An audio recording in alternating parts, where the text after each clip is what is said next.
Goeiemôre vriende en baie welkom by ons oordenkings op hierdie Saterdagoggend. En ja, ons is al by Lukas 3 en ons lees vanoggend vanaf vers 1.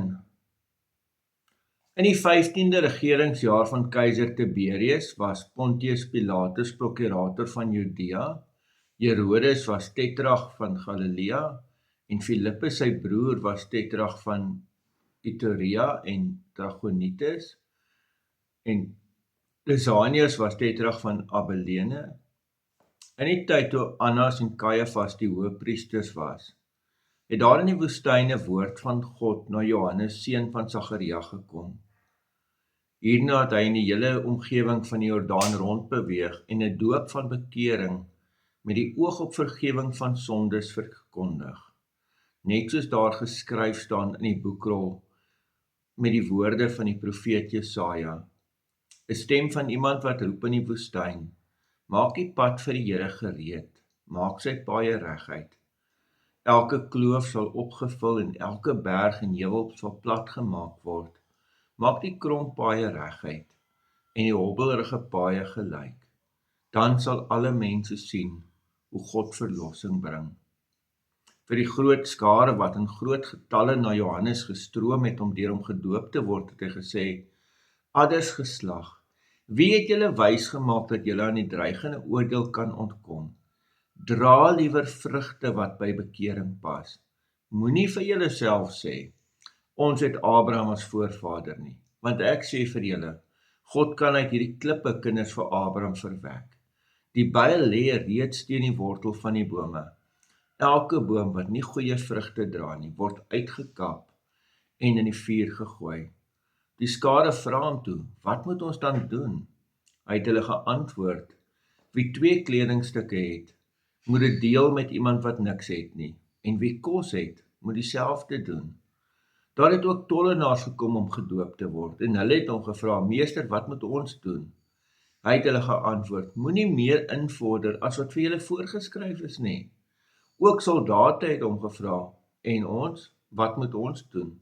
Vir hulle het hy gesê, moenie geld van mense afpers nie, en moet hulle nie vals aankla nie, maar wees tevrede met julle lone.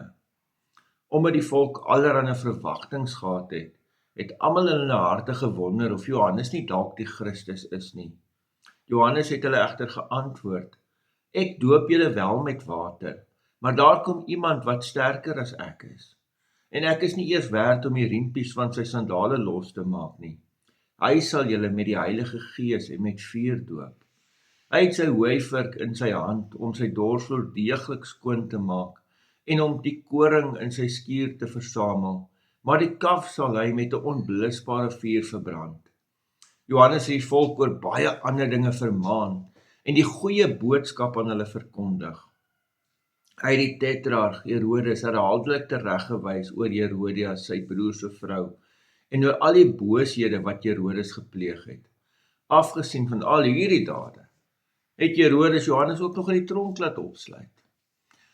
Geliefdes, ons lees so ver, hierdie 20 verse.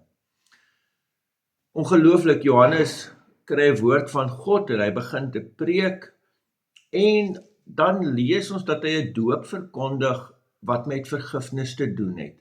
Dit is 'n tipiese Joodse reinigingsgebruik. U moet tog duidelik verstaan, daar's eintlik geen verband tussen hierdie doop en die Christelike doop nie. Nou, dit is in die tyd voor Jesus gesterf het, né? Dis nie, die Christelike doop is 'n doop in die naam van die Vader, die Seun en die Heilige Gees. Johannes vertel van die doop wat nog sal kom, maar hierdie was iets anders, maar ek en jy moet nog steeds die boodskap hoor, dat Johannes het die pad gaan voorberei vir die Messias. Hy is die profeet wat sou kom, en dan as mense na hom toe kom, dan sê hy vir hulle, dit help julle doop julle net nie, dit het eintlik geen betekenis nie.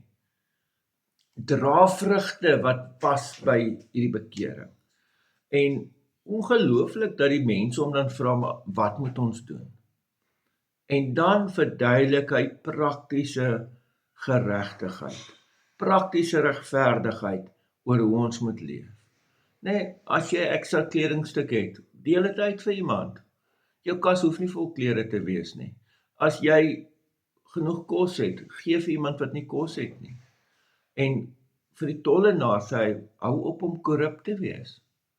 Vir die soldate, wees tevrede met julle loon. Kan jy nou dink wat sy vir ons regering gepreek het, né? Hou op met al die korrupsie. Doen net jou werk eerbaar, moenie mense afpers nie, moenie deel word van al die syndikaate nie.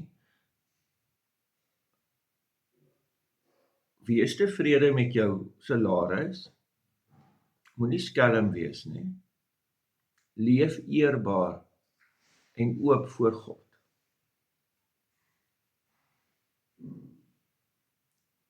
Johannes verduidelik dat my bekering